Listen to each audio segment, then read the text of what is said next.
வணக்க மக்களே, தர்பூசணியில் கிடைக்கக்கூடிய அற்புத நன்மைகள் தான் பார்க்க போகிறோம்.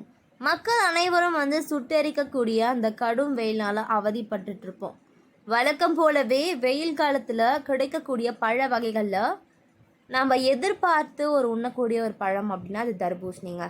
ஸோ இந்த வாட்டர் மெலனில் என்னதான் ஊட்டச்சத்து இருக்குது, எவ்வளோ நன்மைகளை நமக்கு தரப்போகுது அப்படின்னு சொல்லிக்கிட்டே போகலாம். வாங்க அதை பற்றி தெரிஞ்சுக்கலாம். ஸோ அதை பார்க்குறதுக்கு முன்னாடி நம்மளுடைய சேனலை நீங்கள் இப்போ தான் ஃபஸ்ட் டைம் பார்க்குறீங்க அப்படின்னு சொன்னால் மறக்காமல் சப்ஸ்கிரைப் பண்ணிவிட்டு சைடில் இருக்கக்கூடிய பெல் பட்டனை கிளிக் பண்ணி ஆல் அப்படின்ற ஆப்ஷனை செட் பண்ணி வச்சுக்கிட்டீங்க அப்படின்னா நான் போடக்கூடிய தகவல்கள், அற்புதமான விஷயங்கள் உங்களுக்கு நோட்டிஃபிகேஷனோட அடிக்கடி வந்துடும். இப்போ நம்ம பதிவுக்குள்ளே போயிடலாம்.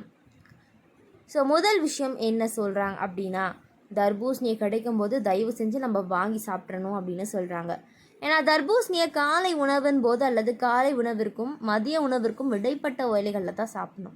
இதை தவிர மாலை நேரங்களிலும் தர்பூசணி பழத்தை சாப்பிடலாம். ஆனால் இரவு நேரங்களில் தர்பூசணி சாப்பிட்றத தவிர்க்க வேணும் அப்படின்னு சொல்கிறாங்க. ஏனெனில் சில நேரங்களில் வயிறு சம்மந்தப்பட்ட கோளாறுகள் உண்டாலாங்க. ஸோ தர்பூசணி பழம் உண்பதனால கிடைக்கக்கூடிய நன்மைகளை நம்ம ஒரு சிலதை தெரிஞ்சுக்குவோம். ஸோ முதல் விஷயம், நோய் எதிர்ப்பு சக்தியை அதிகரிக்குது. தர்பூசணியில் வைட்டமின் சி அதிகம் நிறைஞ்சிருக்கு. நம்மளுடைய உடலில் நோய் எதிர்ப்பு சக்திக்கு மிகவும் முக்கியமான இந்த ஊட்டச்சத்தை அதிகம் கொண்டுள்ளது. தர்பூசணி உட்கொள்வது மூலம் நம்மளுடைய உடலில் நோய் எதிர்ப்பு சக்தியை அதிகரித்து கொள்ள முடியும். இதை தவிர நம்மளுடைய முடி மற்றும் சருமத்திற்கு ஆரோக்கியத்தை தரக்கூடிய வைட்டமின் பி மற்றும் பீட்டா கரோட்டின் ஆகியவை இதில் அதிகமாக இருக்குது அப்படின்னு சொல்கிறாங்க. ஸோ அடுத்த விஷயம் பார்த்திங்கன்னா, நீரிழிவு நோய் உள்ளவர்களும் உட்கொள்ளக்கூடிய ஒரு அற்புதமான ஒரு பழம் அப்படின்னா இது தர்பூசணி பழம். ஸோ தர்பூசணியில் பார்த்திங்கன்னா இருக்கக்கூடிய பல்வேறு விஷயங்கள் சர்க்கரை நோயாளிகள் எதிர்பார்க்க முடியாத ஒரு அளவுக்கு நன்மைகளை தருது அப்படின்னு சொல்கிறாங்க.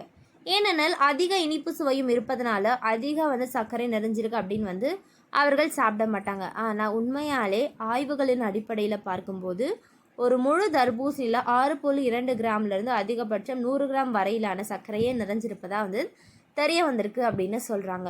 ஸோ உடல் எடையை குறைக்க உதவுது. தர்பூசணியில் அதிகம், அதாவது 90% பார்த்திங்கன்னா தண்ணீர் மட்டும்தான் இருக்குது. ஸோ தர்பூசணியில் அதிக அளவு நீர் சத்து நிறைஞ்சிருக்கு. இதன் காரணமாக உணவு உண்ட பின் மிக விரைவில் மீண்டும் பசி எடுப்பதை இது தடுக்குது. நீங்கள் சிறிதளவு தர்பூசணியை நொறுக்கு தீனியாக எடுத்துக்கொண்டாலும் அது நீண்ட நேரத்திற்கு உங்களை பசி இல்லாமல் வச்சுக்கும் அப்படின்னு சொல்கிறாங்க. ஸோ அடுத்த விஷயம், ஸோ இதை தவிர தர்பூசணியில் கலோரிகள் மிக குறைவாக இருப்பதனால உடல் எடை கூடுவதை பற்றி நம்ம கவலை கொள்ள தேவை கிடையாது.